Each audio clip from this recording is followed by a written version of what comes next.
What was your final you to a boss you didn't like? Story number 1. I had a shitty fast food job, making like $8 an hour in high school, and the new manager that the corporate owner brought in thought acted as if he was God himself. Nothing was ever good enough. Nobody could meet his standard. He could do no wrong. If you were on his good side, you would be spared, and he'd overlook your laziness.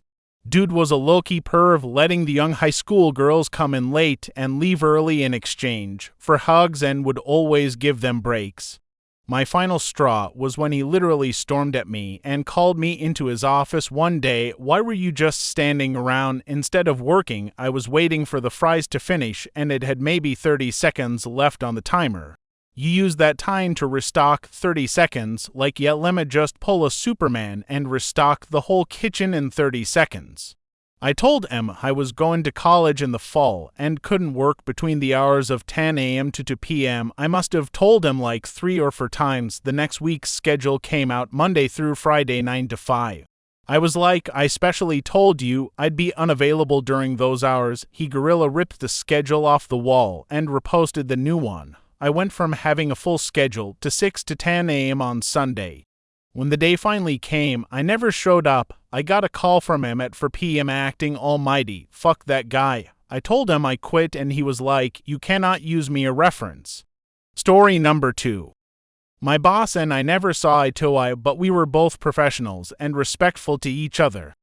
After one weekend, my boss was very mad over something personal, and I had done one small mistake on my job, which I was fixing at the time my boss came to me. All of a sudden, out of nowhere, he starts yelling at me about what a failure I am, how I screwed up every job I did, which isn't true. Every other boss I've had, they've been very happy with my job. Well, I let that slide, thought that boss was just going through something bad in his personal life. But no, he kept doing this for me, for the rest of my shift, and suddenly he starts talking about how my parents have to be shitty in order for me to be here, how my parents failed at raising me, and how I should never exist in the first place. That was the moment I snapped. I grabbed my safety helmet and punched him real hard with it. When he fell down to the floor, I took my nail gun and I nailed him into the floor. I shot the nails through his clothes in such a way that he couldn't get up without any help. He started yelling how he will call the police and that I wouldn't ever work at construction again before leaving. I told him that I don't care because I can get a new job in a matter of days. This all happened on Friday, and the construction site was closed till the next Monday. So, time goes by, cops never came. I got a new job in less than a week. More time goes by, 2 to 3 years, and guess who comes looking for a job at the same company I've been working for? Needless to say, it felt so good to see him coming to me begging me to give him a chance. We did take him in, only to fire his sorry ass one day before his probationary period was about to end. Story number 3. I was already job hunting and had an offer I was mulling over. I had been very unhappy at work and not performing my best. I received an email from HR that had zero context, just a link saying sign this. I clicked through and the top of the page said, employee separation dated the day before, and the prompts had me start at the top to fill out. I was in shock, then furious. I spent the next 4 hours transferring all my contacts to phone, cleaning up my computer, cleaning out my company car, and packing my office. I sent an email saying how disappointed I was. That was how they chose to fire me, but I signed their paper. An hour later, I ignored a call from my former boss. Apparently, they use the same form for every employee change, from separation to title change to supervisor change, which was what had happened. I waited until my boss texted me at 9 p.m. attempting to ensure I was coming in the next day to tell him I already had an offer and I think it's best for all parties if we no longer work together. I had off for a month, got a dozen phone screens, 5 new in-person interviews, and 2 more offers, and I knit a fun employment sweater. Story number 4. In plumbing company. After 2 years of being helper and asking about raise, I finally started doing service works on my own. Got a van truck, I bought all the tools for myself, and then I got $1 more, yet $1 per hour more. Took a week off, looked around for other plumbing companies, got job offer with $5 more than what I was making at the start, told my boss that I was quitting, showed him on paper how much I was going to make. He said he would match that with no problem. When I asked how come I never got more after complaining and asking for over a year, he just laughed. As I was walking away, he asked, "Hey, where are you going?" That's when I laughed and kept on going. I received some phone calls later on, even a voicemail asking to come back. He even offered more than new company. I sent over a recording of myself laughing again. Story number 5. Was working as an expat oil company senior staff geologist and de facto exploration manager, but without the increase in pay nor authority. Just increased stress levels in the Middle East for a Southern European construction company's oil and gas concerns. The general manager was a complete cuntwat, full of himself because he worked for one major oil company his whole benighted career as an engineer, so obviously he knows everything about geology, geophysics, petrophysics, etc.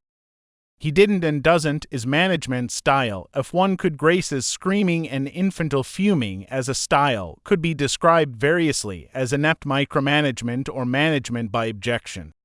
Would berate and degrade the entire staff in meetings with partners, which made everyone terribly uncomfortable to see such a lack of decorum and professionality. Scream so the whole office could hear. Over mundane idiocies such as lack of coffee pods in the kitchen or why 6,000 meters of pipe had never materialized, even though the unpaid invoice still nestled on his desk.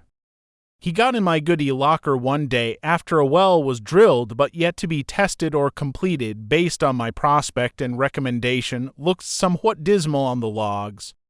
Truth is, the well came in for over 8,000 bopped, and it was the Jake Leg and lowest bid, from whom he always took kickbacks, loggers that had fucked over the logs, and he absolutely refused my insistence to railog the pay zones.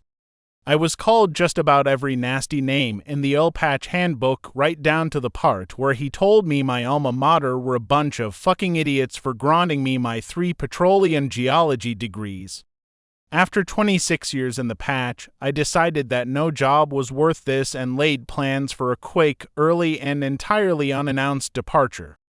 I quietly related the fact that I was doing a runner to some of my other expat compatriots over drinks one Thursday evening and was greeted with the revelation that several of the other expats there were 1, thinking the same thing, and 2, if I left, they were gone as well.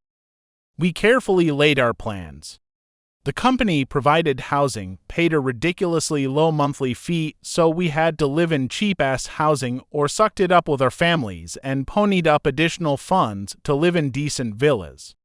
So we all gave clandestine notice to our respective landlords about our imminent departure and asked they keep it on the QT since they were paid by check, 12 per year, and were already compensated.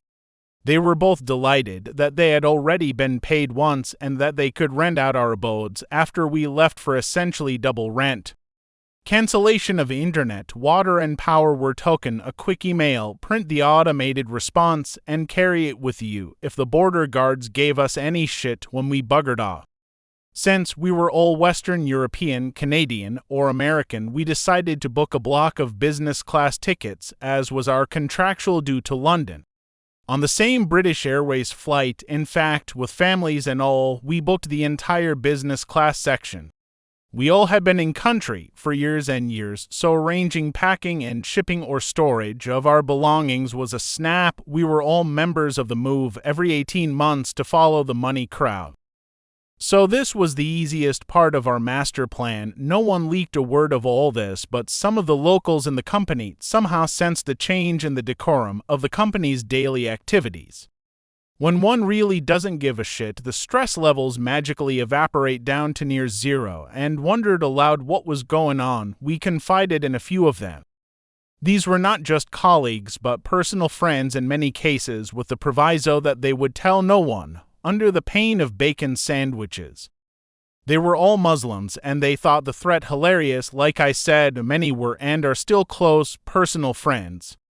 The weeks dragged on, and school was about to let out for the summer when most expats bugger off for 1 to 3 months to escape the stupidly hot and humid Middle Eastern broiler season. So the usual requests for contractual time off were made and all roundly rejected by Herr Mr. Dickhead General Manager, and life proceeded on its merry way. Finally, Liberation Friday arrived, weekends being Friday, Saturday. At this time in this country, we contracted a local carrier and had a bus rented to pick up everyone and take us all to the airport. Luggage tagged and slept off to the bowels of BA letters, incomprehensible baggage handling, inner workings through check-in customs and passport control without so much as a sideways glance. We all invaded the English pub. After hitting duty-free one last time, we toasted each other on a job well done and best soon forgotten. A small company, total 50 or so total employees, could withstand the loss of 2 or maybe even 3 of their senior-level employees, but not this mass emigration. My good friends, whom we left behind, regaled us for months regarding the situation in the office come Sunday. Bloody Sunday. Once the realization of what had happened, the GM went completely off the rails, totally shithoused and completely berserk, or variations on that theme. The first glimmer of recognition of the severity of the rotund bailiff jeers about to descend upon him were when all calls to various abodes were answered with, "That number is no longer in service, please check." Emails went unanswered. However, our GSMs were still working, although we all blocked Herr Dickhead's number, though we still allowed text messages. Text 1, "Where are you? Why aren't you at work?" was just the beginning. In the words of Con Noonien Sing we, let him eat static. Text 2, "Where the fuck are you? If you don't get you asses in here immediately," and other such impotent threats. Yes, please, I'd love another drink. Rising panic ensued. Text 3. "This isn't funny, come in and we'll act like this never happened." We all sat on the plane anticipating touchdown. By the time we hit London, it was 7 a.m. local time but 11 a.m. back their time. Herr Dickhead DM called an emergency meeting of the remnants of his staff, all locals, and demanded to know what they knew about this huge display of insubordination. To know, never heard a word, why, what happened, and where is everybody, were the responses. Herr Dickhead blows a gasket and immediately sacks everyone left in the office. Unfortunately, all that were left were a couple of T-boys who are always in demand, and a bunch of locals. Due to the country's ization plan, it would be easier to fly a fully loaded 747 through the whole of a bagel than it would be to dispose of a local indigenous worker. Long story short, he couldn't, and was instantly reported to the proper ministry in charge of such matters, as one of the secretaries was kin to the Minister of Employment Affairs. It's all wasta nepotism in this part of the world. Final damages: loss of 10 plus senior employees. Fines of over 5,000 reals day due to improper business practices, firing locals. Loss of 2 drilling rigs due to lack of personnel and inability to provide work as per contracts, and cessation of drilling of to active wells into the hole, so to speak, about us 3.5 million each, and 10 or 12 field development wells, so long cash flow. Loss of a 3D seismic contract worth approximately US 3 million, adios exploration program. Loss of a rating, meaning you take a back seat to all who try and tender rigs, seismic crews, etc. Good luck sourcing all country tubular goods, logging or completion services, and pretty much all field-related activities. Loss of face with several ministries, no small item here. Huge importance is placed on competence and perceived amiability. Au revoir field development plan acceptance or seismic contract approval. Loss of 6 locals to the National Oil Company. Figured if expats deserted this amalgamation of idiocy masquerading as an oil company, they should bail as well. Ultimate temporary closure of the office, cessation of all field activities, payments of 150 to 200% on defaulted loans and contracts, and loss of several lucrative pipeline right-of-ways and transfer contracts. They had to continue to pay the still employed locals, basically sending them a check for sitting at home playing Xbox, and loss of 25% of the acreage due to non-fulfillment of contracts with the government. Last I heard, Herr GM Dickhead is thrashing around South Texas trying to sell some sort of jumped-up and shady oil deals with companies who have seen their own projects quashed by plummeting oil prices. Funny thing is, he keeps running into people, now on the other side of the desk, who both know him and in one or two cases actually worked for him. One receives a special gold-plated schadenfreude. When you lean ever so slightly forward and tell him to fuck off and don't let the door hit you in the ass on the way out, you might suffer brain damage.